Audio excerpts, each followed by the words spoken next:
فرزند زہرا یہ حالات برے ہیں۔ کاشانہ بصیرت ایک ایسا مکمل یوٹیوب چینل جس پر محروم بصارت کے لیے بالخصوص اور تمام افراد کے لیے بالعموم سینکڑوں کی تعداد میں اسلامی کتب دستیاب ہیں۔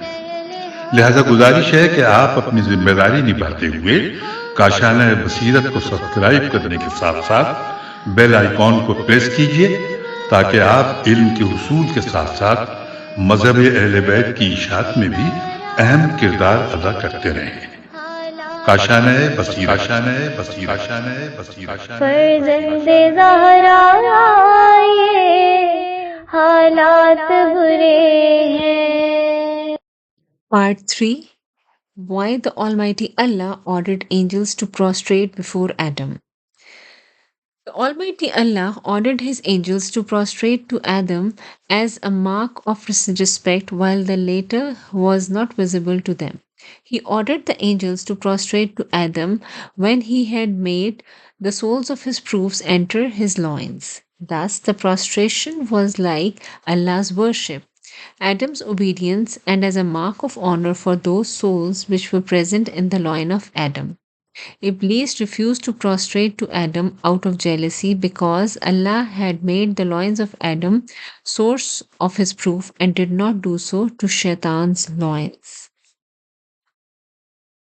Hence, he treated on the way of infidelity because of his jealousy and moved away from the way of obedience of his Lord. Hence he was banished from the neighborhood of the Lord. He was cursed and was given the title of Rajim because he denied occultation and put forward his accuse of not prostrating before Adam.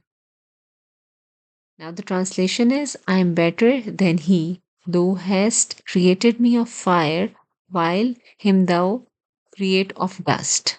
Thus he denied he could not see. He made the physical body of Adam an excuse of denial of those who were present in his loins. He did not accept the fact that Adam was made only the Qibla and angels were ordered to prostrate before him so that the personality's presence in his loins are honored. Therefore, a person who has faith in the Qaim in his occultation is like the angels of that time who prostrated before Adam and obeyed Allah's in his way. Whereas a person does not have the faith in the Qaim in his occultation is like Shaitan who refused to prostrate to Adam. It is narrated from Muhammad bin Musa bin Mutawakkil from Muhammad bin Abu Abdullah al-Kufi from Muhammad bin Ismail Barmaki and from Jafar bin Abdullah al-Kufi from Hassan bin Said from Muhammad bin Zaid from Amin bin Muhriz from Jafar Sadiq alayhi salam. He said, the Almighty Allah told the names of his proofs of Adam. Then he displayed the soul of Adam to angels and said, tell me the names of those people if you are truly more worthy of becoming a caliph on this earth, for you are praising me. All angels replied, you are pure, for do not have any knowledge except what you taught us. Surely you are all-knowing and wise. Almighty Allah asked Adam to tell the names of those persons, and he did. The angels became aware of status of those personalities near Allah. The angels came to know that those personalities will be Allah's caliphs and successors and a proof for the creatures. After that, Allah hid those personalities from the eyes of the angels. He ordered his angels to follow them and said, didn't I tell you that I am aware of what is hidden in the heavens and the earth and whatever is expressed by you and whatever is hidden inside you? It is narrated from Ahmad bin al-Hasan al-Qattan from Hussein bin Ali al-Askari from Muhammad bin Zakaria Johari from Muhammad bin Ammar from Jafar bin Muhammad bin Imara from his father from Imam Jafar Sadiq bin Muhammad that he said, the Almighty Allah has made the angels have faith in occultation in this way. The verse started the discussion of the caliph, and the discussion is well ordered if it ends in the similar manner. Proof and understanding are hidden in the order. Now, if Almighty Allah taught the names of all things to Adam, as the opponents say, then the names of Imams are automatically included in it. Thus, the entire Ummah is united on what we said. The best proof of this fact is that when the angels were asked to prostrate before Adam, this act was considered as worship. If it was worship, then logically they should not acquire whatever was in that rank, either at that moment or some time later, because wisdom and proof do not change with time. It is the same from the beginning to the end. It is not possible for divine wisdom to deprive them of any reward and be miserly in allowing them to benefit from the virtues and excellences of Imams because all of them are equal. It proves that if a person has faith on one of the prophets or a group of them and denies others, his faith is not acceptable. It is exactly the same in the case of Imams. All of them from the beginning to the end are alike. Imam Jafar Sadiq alayhi salam says, "One who denies the last among us is like the denier of the first among us." He also said, "If one denies any one of us who is alive, he has denied all of those among us who have passed away." I will narrate a tradition in this regard in an appropriate place in this book if Allah's wills. Thus, the Almighty Allah taught the name of all Imams by saying, "And we taught all the names of Adam." The word Asma has several meanings and all of them are equal. The adjectives of the word Asma are equal. Here, Asma means the Almighty Allah taught them all attributes of Imam from the beginning to the end. These attributes include knowledge, forbearance, piety, bravery, infallibility, generosity, and loyalty. The Book of Allah has mentioned the names of prophets as instances of those attributes, as the Almighty Allah says. The translation is, "And mention Ibrahim in the book, surely he was trustful man, a prophet. And mention Ismail in the book, surely he was trustful in his promise, and he was an apostle, a prophet. And he enjoined on his family prayer and almsgiving, and was one in whom his Lord was well pleased." And mentioned Idris in the book, surely he was a truthful man, prophet, and we raised him high in heaven. And mention Musa in the book, surely he was one purified, and he was an apostle, prophet, and we called to him from the blessed side of the mountain, and we made him draw nigh, holding communion with us, and we gave to him out of our mercy his brother Harun, a prophet. Thus, the Allah Almighty praised His prophets in above mentioned verses. They had pleasing attributes and pure character. These are their attributes. Similarly, the Almighty Allah had taught all the names of the Prophet Adam. Another point full of wisdom is this matter. In this matter is that the way of knowing the names and act of obedience was only by listening. The mind would have never been attentive to it. If a wise person sees a man coming from a distance, he cannot know his name correctly using his brain. He has no way but to listen in order to know the name. Thus, Allah has also made hearing and listening a good way of knowing the Caliph. Hence, He did not give the right of appointment of Caliph to the creatures, because appointment of an Imam through seeing them. The foundation of caliphate is laid by the knowledge of names, and the names are known only through hearing. On this basis, only our opinion regarding imamat is correct because we prove the obedience through nas. This type of election is implied in the verse. Translation is, "Then presented them to the angels." The presentation here is based on the physical existence, and the name is based on listening. In this way, the meaning of gesture and name both are proved correct. And also, the word presented in the verse, "then," I presented them has two meanings. One of them is showing him in his physical form, as I have mentioned in the chapter of Zar and derivation of agreement. I can also imply that Allah Almighty displayed his attributes and relationships to the angels as he believed by one of our rival groups. Both mean that the Allah Almighty has ordered the angels to have faith in unseen. The verse of Almighty Allah, tell me the name of those if you are right, has a lot of wisdom hidden in it. One of them is that he gave a capability to Adam to teach the names of Imams to the angels. Also, he made angels capable enough to learn the meanings from Adam. Thus, Allah Almighty Adam taught to them Adam, and the later taught them to the angels. Thus, Adam is like a knowledgeable teacher, and angels are like knowledgeable seeking students. This meaning is explained by Holy Quran. The angel said, translation of the verses, Glory be to thee. We have no knowledge but that which thou hast taught us. Surely thou art the knowing, the wise. This statement is the best proof of the fact that no one has the right to say anything about the names and attributes of Imams except one who is taught by Allah. If someone has got this right without Allah's teaching, then angels would have been even more rightful to it. The angels glorified Allah, and this fact is a proof that saying anything in this matter is against Tawheed. In bracket, it is mentioned monotheism because glorification means having faith that Allah is pure from all defects. There is no occurrence of purification except those after the discussion of denier of Tawheed or one who doubts in this matter. The angels did not hesitate from expressing their ignorance in this matter. They said, we have no knowledge.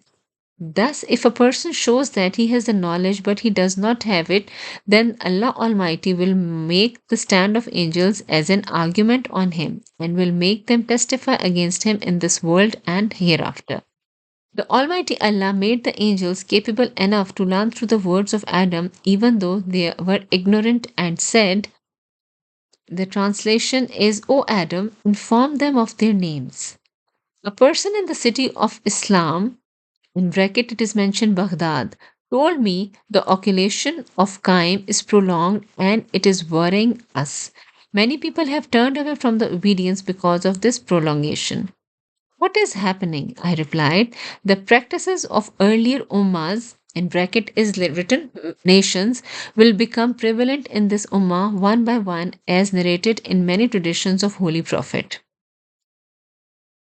Prophet Musa had gone away from his ummah to meet Allah for 30 nights. However, Almighty Allah extended his stay and he returned after 40 nights. This extension of 10 days was enough to hamper the faith of Musa's ummah. They became hard hearted and turned away from the order of their Lord and Prophet Musa. This disobeyed his successor, Prophet Harun. They oppressed him and even intended to slay him. They began to worship a golden calf which moved a dull like a bull. Samiri told them, this calf is your Lord and the Lord of Musa. Prophet Harun advised them and stopped them from worshipping the calf. And he said, O my people, you are only tried by it, and surely your Lord is the beneficent God. Therefore, follow me and obey my order. They said, we will by no means cease to keep to its worship until Musa returns to us. And when Musa returned to his people, wrathful in violent grief, he said, evil is it that you have done after me. Did you turn away from the bidding of your Lord? And he threw down the tablets and seized his brother by the head, dragging him towards him. This incident is very famous, and therefore is nothing to surprise us that the ignorant ones of his ummah will find it difficult to sustain their faith in this prolonged occultation of Imam of the time. They will turn away from the belief they had accepted without any reason. They will not take any lesson from this saying of Almighty Allah. Translation is Has not the time yet come for those who believe that their hearts should be humble for the remembrance of Allah and what has come down of the earth, and that they should not be like those who were given the book before, but the time became prolonged to them. So their hearts hardened, and most of them are transgressors. The person asked me, what has Almighty Allah revealed about him, the Qaim? I replied, the Almighty Allah says, Alif Lam Mim. This book, there is no doubt in it. It is a guide to those who guard against evil, those who believe in the unseen. That is, those who believe in the Qaim and his occultation.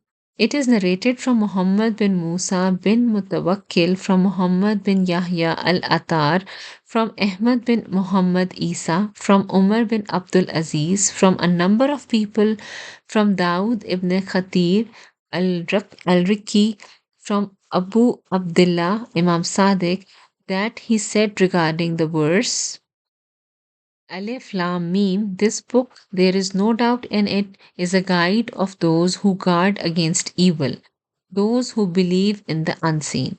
That the people who have faith in unseen imply those people who believe in the reappearance of the Qaim and who consider it is true.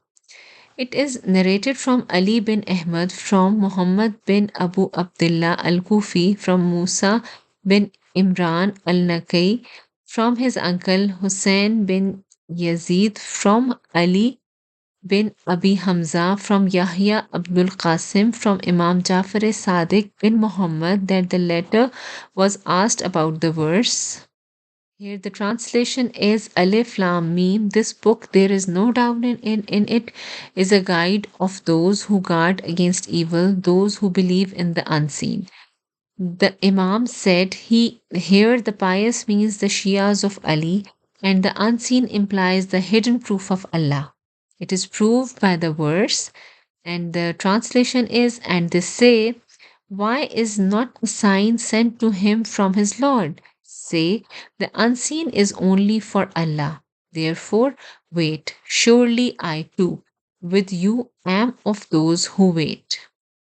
Thus, Allah Almighty has informed that unseen is His sign and proof. It is proved by the verse. Translation of the verses, and we made the son of Maryam and his mother a sign. It is narrated from my father, from Saad bin Abdullah, from Muhammad bin al Hussein ibn Abi al Khattab, from Ibn Mehboob, from Ali bin Rab, from Abu Abdullah Imam Jafar Sadiq, that he said with regard to the verse, translation of the verse is, on the day when some of the signs of your Lord shall come, its faith shall not profit a soul which did not believe before. This is verse 39. Sign imply the Imams and he waited. Sign implies the Qaim. The faith of a person will be of no use on that day if he did not believe in him before he rises with the sword, even though he may have had faith in his holy forefathers before. The Allah Almighty gave the name of Ghaib, in bracket is unseen, to Prophet Yusuf while narrating his story to Prophet Muhammad. He said, this is of the announcements relating to the unseen. We revealed to you, and you were not with them when they resolved upon their affair, and they were devising plans. This is verse 40. One of our opponents spoke to me about this verse. He said that in the verse, those who believe in unseen implies the hereafter. I told him, your stand is full of ignorance and your words are full of misguidance. Don't Jews, Christians, and other non Muslims believe in the judgment day, accounting of deeds, and reward and punishment? It is not possible the Almighty Allah should praise His believers with an attribute which is also possessed by disbelievers.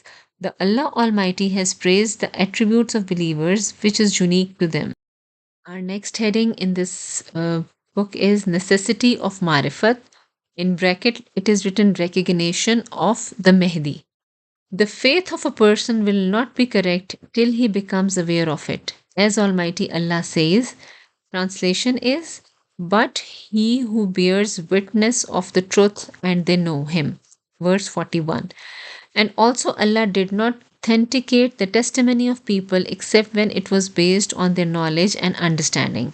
Hence, one who has faith on Imam Mahdi will not be benefited till he has thorough recognition of his occultation. One should know the Imams has informed of his occulation. They had informed their Shias of occulation, and this is recorded in the books. They are found in the books written about 200 years before the commencement of occulation. None of the followers of Imam is such that he has not included in his books. These books are called Usul among Shias, and they were compiled about 200 years before the commencement of the occulation. I have mentioned all the traditions about occultation, which I came across in appropriate places in this book. The writers of these books fall under one of these two conditions. Number one, either they had come to know about present occultation before on their own, which is logically impossible, or they falsely predicted occultation in their books in spite of being from different countries and beliefs, and later on it proved to be correct. The second condition is also not acceptable like the first. On this basis, there is no way left but to agree that the writers have recorded the discourse of their holy Imams, who were the protectors of the will of Holy Prophet. As a result of these proofs, truth triumphed and falsehood was devastated as it was bound to be destroyed. Our enemies have intentions to misguide those who oppose the Qaim's occultation, decided to put a certain on the eyes of those who believe in his occultation, so that people who do not have solid faith start doubting the truth. Now we are on page 33 and heading is proof of occulation. In bracket it is written ghaibat and wisdom behind it. By the tawfiq, good sense given by Allah, I would say that when the occultation of our Imams commenced, its expedience came to the light. Its truth is visible and its proof is obvious because we witness divine wisdom. With regard to his previous proofs, who were threatened by the leaders of misguidance of their times. The fact became well known that disobedient people rise at time and adopt the characteristics of Pharaoh in the same way as they are doing now. These misleaders are overpowering through infidelity, falsehood, injustice, and false accusation. They demand proof of existence of Imam Zaman like previous Imams. They say, you believe that 11 Imams have passed after Holy Prophet, each of which was physically present and was known to general and particular people. If this is not so, then your claim about their Imamat is void, much in the same way as it is for the current Imam because he is not physically present and it is very difficult to prove his existence. I would like to reply by expedience of Allah. Our rivals were not aware of the wisdom of Allah during the times of misguided.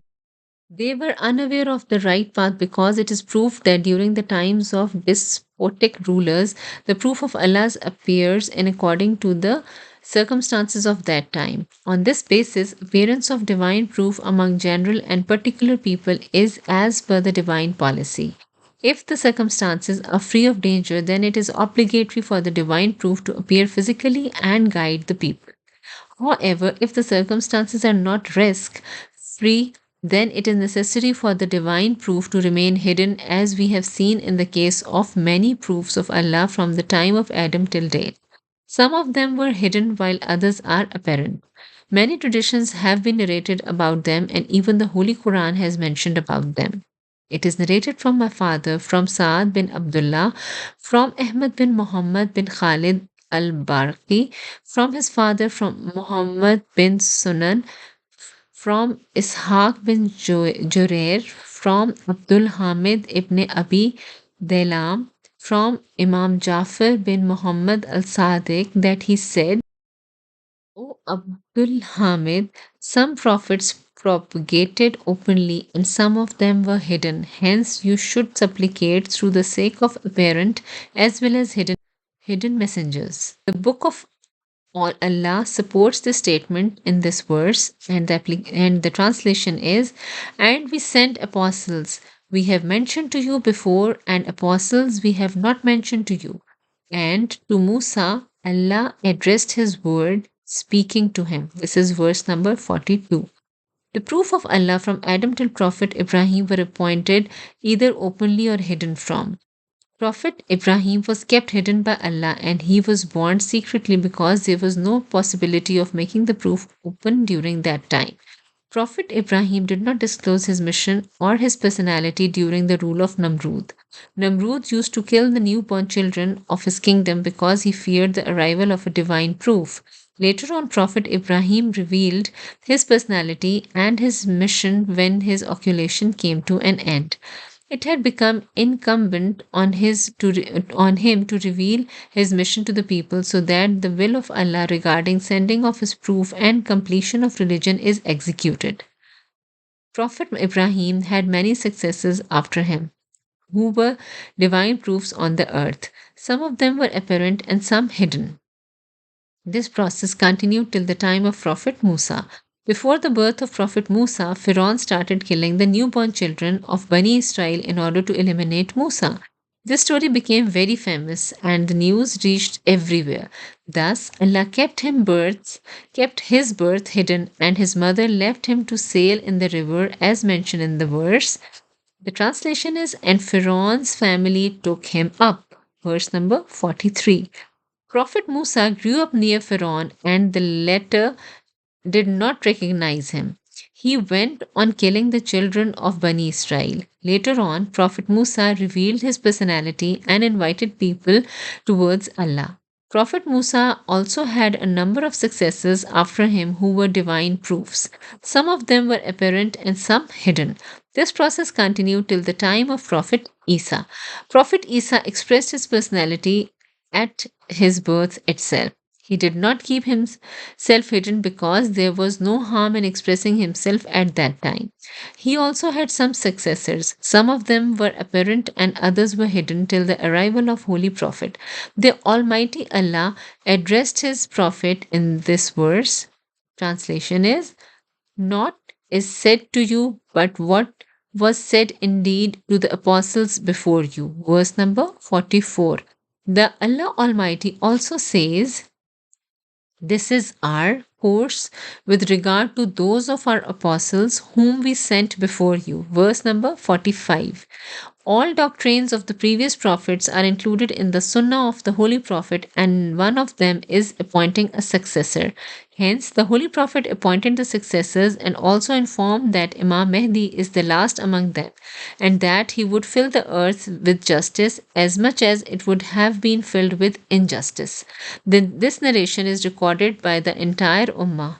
He will reappear, and Prophet Isa will offer prayer behind him. Thus, the birthplace of all the successors was secured till the Master of the time, alayhi salam, who is being awaited to establish justice and equity, just as divine wisdom and exigency demanded acculation for divine proofs that we have mentioned. Muslims are well aware of the fact that the rulers during the time of Imam Hassan Askari alayhi salam kept close watch on him till his martyrdom. After his martyrdom, his relatives were under strict vigil and most of them were arrested. His newborn son Imam Zamana was reached for everywhere. One of the vigilantes was the uncle of Imam Zamana, Jafar Kazab the liar, who was the brother of Imam Hassan bin Ali al-Askari alayhi salam and claimed imamat for himself. Hence, the sunnah of occultation was repeated as mentioned in case of many prophets. The hidden wisdom of the occultation of Imam is the same as that in case of above mentioned prophets. Now, the heading is Reply to an Objection. Our rivals object, saying, "Why is it necessary for an imam to possess all the qualities of a prophet? The qualities necessary for a prophet and unnecessary for an imam are not mentioned by you. in spite of the fact that Imams are not like prophets, because it is not possible that the conditions of Imams are the same as of the prophets. We need a proof that the qualities of prophets should be present in an Imam. It is true that Imams cannot be like prophets because one only equals are compared, which is not so in this case. Therefore, your belief is not all correct unless supported by strong evidence. I would seek guidance from Allah and reply that our rivals have been ignorant in this matter. If they had pondered a bit and kept away from the persistence and hatred, they would have already known that it is a necessity that the characteristics of a prophet should be present exactly for an imam. It is so because prophets are the source of imamat. They are successors of Prophet and the proof of Allah on the people after the prophets, so that the proof of Allah and His commandments are not invalidated, and it is obligatory for the people to obey them. And is would also have possible to say that on this basis it is also not correct to call them imams because only prophets were imams and these people are not prophets, that they should be called imams like the prophets. And it is also not correct for them to establish commandments like jihad, enjoining good and forbidding evil, as mentioned by the Holy Prophet, because they are neither Holy Prophet nor like him. There are a large number of such improper and baseless objections which will unduly prolong this book. Thus, when these objections are invalidated, our rivals also fall silent. I would like to put forward all those points which prove the similarity between Imams and Prophets. I would also prove that they are proofs of Allah for the creatures in the same way as prophets were proof of the servants of God. It would be clear that their obedience is incumbent just like the obedience of prophets, and the Almighty Allah says, translation is obey Allah and obey the apostle and those in authority from among you. This is verse number 46. Thus, the people of authority are successors of Holy Prophet. There are none but Imams, whose obedience is made equivalent to the obedience of the messengers by the Allah Almighty. He made the obedience of Imams incumbent on his servants in the same way as he made the obedience of messengers incumbent. Allah says, whosoever obeys the apostles, he indeed obeys Allah. This is the translation of verse 47. Imams are proof of Allah on the people who did not reject the sayings of the Holy Prophet and did not see the Holy Prophet and came in this world after he went away, in the same way as the Holy Prophet was the proof on those people who were present during his life but had not seen him. Therefore, as the obedience of the Prophet Muhammad is obligatory, the obedience of the Holy Imam is also obligatory. Thus, both of them are similar, and the similarity proved by us is correct. The greatness of Holy Prophet is more than that of the Holy Imams, but he is similar to them as regards being the proof of Allah and his duties, because Allah Almighty has called many prophets as Imams. For example, he says about Prophet Ibrahim, surely I will make you an Imam of men. Verse number 48. The Almighty Allah has informed us that He has made the rank of some of the prophets higher than the rank of some others in this verse. Translation is, we have made some of these apostles to excel the others. Among them are they to whom Allah spoke. Verse number 49. He also says, and certainly we have made some of the prophets to excel others. This is translation of verse 50. Hence, all the prophets are equal as regards prophethood, through some of them are ranked higher than others. This similarity exists between the prophets and their successors also. If someone compares holy imams with the prophets and finds out that the duties of the prophets and holy imams are the same, then he is absolutely correct, because I have already mentioned that there exists a similarity between the prophets and their successors. Second proof of similarity between prophets. Another reason of similarity between the prophets and their successors is mentioned by Allah in this verse. Translation is, certainly you have in the apostle of Allah, an excellent exemplar. Verse number 51. He also says, and whatever the apostle gives you, accept it, and from whatever he forbids you, keep back. Verse number 42.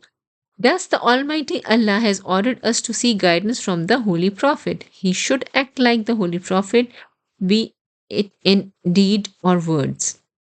One of the sayings of the Holy Prophet, which proves our statement right that there exists a similarity between the prophets and Imam, is Ali is to me as Harun was to Musa, except that there would be no prophet after me. Thus, the Holy Prophet has informed that Ali is not a prophet, but he compared him with Harun, who was a prophet. Similarly, has compared Ali with many other prophets. It is narrated from Muhammad bin Musa al Mutawakkil from Ali bin al Hussein al Shadab, Adi from Abdul Malik bin Harun al Shebani from his father, from his grandfather, from Abdullah bin Abbas, that he said, we were sitting near the Holy Prophet. He said, if a person wants to see the knowledge of Adam, peacefulness of Nuh, tolerance of Ibrahim, intelligence of Musa, abstinence of Daud, then he should look at him. The Holy Prophet Wasallam pointed to Ali, who was coming towards them. He was taking steps without pride. As Holy Prophet has compared one of the Imams with the Holy Prophet, it is a satisfactory proof. It is proof that the occultation of the Imam of the time is similar to that of a Prophet Musa and other prophets. It is proof that the occultation of our Imam is because of unjust rulers, and probably the reason behind it is the same as mentioned in part 1. This tradition has also invalidated the objection of our rivals that successors of the prophets were prophets only. All the successors after Adam till Holy Prophet were prophets also. For example, the successor of Prophet Adam was Prophet Shis, who was Hibtullah according to the progeny of Muhammad, and he was a prophet. The successor of Nuh was his son Sam, who was also a prophet. Prophet Ibrahim's successor was Prophet Ismail, who was a prophet. Prophet Musa's successor was Yusha bin Nun, who was also a prophet. Prophet Isa's successor was Shamun al Safa, who was also a prophet. Prophet Daud's successor was Prophet Suleiman, who was a prophet, and the successor of Holy Prophet was not a prophet because the Almighty Allah has made Prophet Muhammad his last prophet for the Ummah in order to honor him. Hence, there is a similarity between Imams and the prophets as regards successorship. Thus, a prophet can be a successor and an imam can be a successor. A prophet is a proof, and imam is also a proof. A successor can be an imam, and a prophet can also be an imam. A prophet is a proof, and an imam is also a proof. Thus, the extent of similarity between the holy imams and the prophet is not found in any other pair of things. Also, the Holy Prophet has informed about the similarity between deeds of successors in past and deeds of those successors who were yet to come. He has compared the incident of Yusha bin Nun, the successor of Musa and the wife of Prophet Musa, Safra bint Suhaib, the incident with the incident of the successor of the Holy Prophet Amirul Mu'mineen and Aisha bint Abi Bakr. It is obligatory on the successor of a prophet to give the latter funeral bath, ghusl, after his demise. It is narrated from Ali bin Ahmad al-Daqqaqi, from Hamza bin Qasim, from Abdul Hassan bin Al-Junaid Razi, from Abu Awana, from Hassan bin Ali, from Abdul Razak, from his father, from Abdul Rahman bin Slave Maina, from Abdullah bin Masood, that he said, in this is the in inverted commas it is mentioned, I asked the Holy Prophet, O Messenger of Allah, who will perform your ghusl after your demise? He replied, Ali ibn Abi Talib. He asked, how long will he live after you? He said, he will live for 30 years after me. The successor of Prophet Musa lived for 30 years after him, and he was opposed by the wife of Musa in the matter of performing ghusl. She claimed that she was more rightful of this, and fought with Yusha. He also fought with her followers and defeated them. She was taken as captive but was treated very nicely. Similarly, Abu Bakr's daughter will also betray Ali, and at so occasion 1000 people of my ummah will join her and fight against Ali. Ali will defeat the followers and hold her as captive and treat her well. The Allah Almighty says regarding this, translation is, and stay in your houses and do not display your finery like the displaying of the ignorance of your. Verse number 53. The indication here is to Safra bint Shoaib, thus the similarity between holy imams and the prophets as regard names, attributes, and deeds is proved. Hence, all the characteristics of prophets can be present in holy imams. If we do not accept the imamat of Imam Zaman because there was no much occultation of other imams, then it would be necessary to reject the prophethood of Prophet Musa because such conditions were not present during the time of any other prophet. Hence, if the prophethood of Prophet Musa is correct like other prophets in spite of his occultation, then the imamat of Imam Zamana is also correct in spite of his occulation, which was not present in imams before him. If it is correct that Prophet Musa grew up near Pharaoh and he could not recognize him and went on killing the newborn children of Bani Israel, then it is also correct that Imam Zamana is present among the people. He participates in their gatherings, goes to their markets, but people do not recognize him till the Allah Almighty wishes. It is narrated from Imam Jafar bin Muhammad al Sadiq. Qaim possesses a practice of Musa, a practice of Yusuf, a practice of Isa, and a practice of Prophet Muhammad. The practice of Musa is that he is fearful. Practice of Yusuf is that his brother paid allegiance to him and talked to him without recognizing him. The practice of Isa is in his policies, and the practice of Holy Prophet is in his name, in his armed uprising.